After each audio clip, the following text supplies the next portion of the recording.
Hi, I'm Andreas Falke. I'm a philosophy graduate student and an instructor at the University of Florida. Welcome to my course on free will.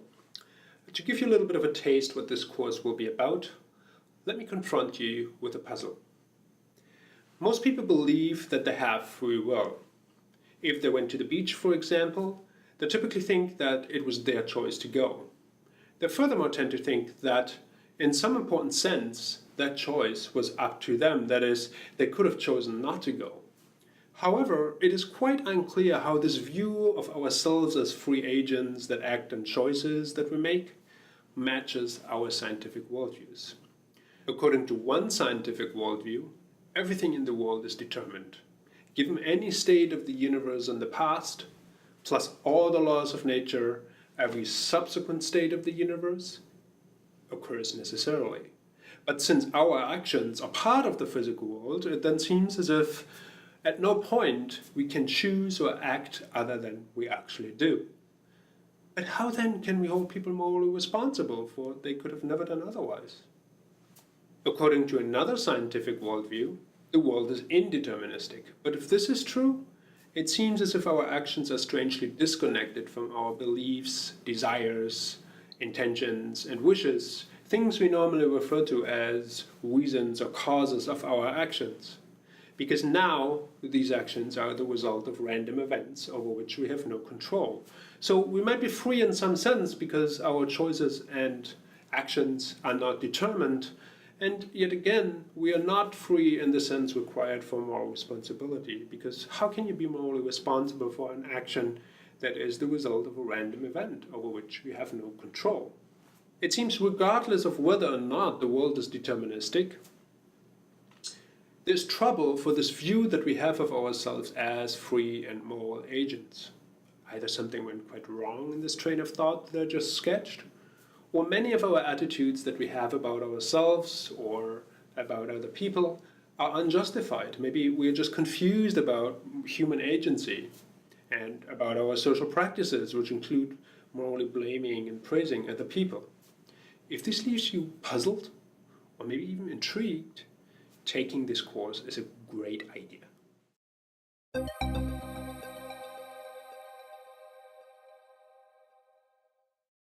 Now that you have an idea what this course is about, let me explain what the format of this video series and the goal of this course is. The video series consists in 6 episodes, each of which roughly will cover a week's worth of course material. And since this is a summer course, we only have 6 weeks, and because we meet every day, it will be quite intense and we have a lot of material to cover.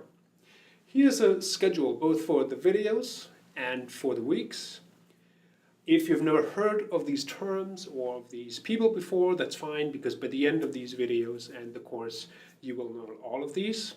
And if you're interested in a more detailed reading list, please have a look at the syllabus, which you can access by way of the link that are provided in the video description below, as well as at the end of the video. In each episode, 3 things will happen. First, I will explain and highlight the concepts that are important for our week's discussion. Second, I will explain the logical structure of the key arguments made in the text we are covering.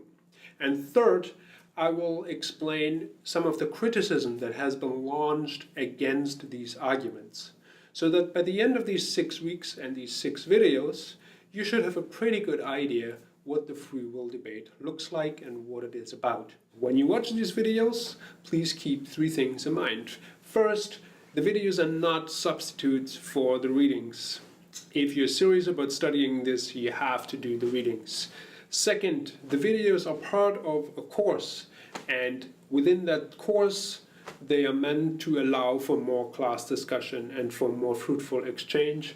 And third, this video series is not meant to be comprehensive. It is not going to be an introduction of human thought across history around the globe on free will.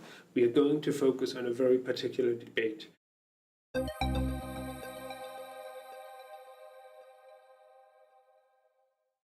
If you're a student of mine, you must have access to 2 books. And I don't care whether you purchase them as digital copies or as hard copies, or whether you just borrow them from the library if they're available there. The point is you'll need them to prepare for class, and you must bring them to class because we will sit together and try to make sense of what the authors are saying. The first book you'll need is Gary Watson's anthology Free Will, second edition, published by Oxford University Press. There are many anthologies out there, so to some degree this choice is arbitrary. What I like particularly about this anthology is that it has a really nice introduction, roughly 25 pages long, that helps you getting started. And it has a good collection of papers that for the most part are seminal papers from the 60s to the 90s. So even if ultimately you're interested in something more current, almost all of the papers that were published in the last 20 years or so refer back to many of the articles you'll find in this collection. So in order to understand what's going on now in the philosophy of free will, you will need to know and understand the papers that you find in Watson's anthology.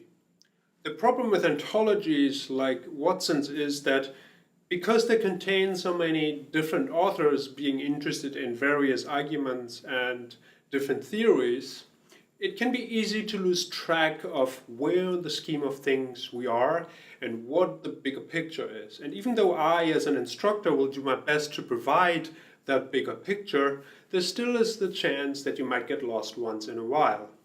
And because of that, I have assigned a second book, namely Robert Kane's A Contemporary Introduction to Free Will, also published by Oxford University Press. And the nice thing about that particular introduction is that it is very clear and concise, which makes it accessible to someone who is not familiar with philosophy at all. By the same token, it is detailed and informative enough to be of use to the philosophy major. All right, now you have a rough idea what the course is about. You have an idea about the course objectives, both for these videos as well as the course as a whole, and you know what material you will need. So I'd say it's time to get started.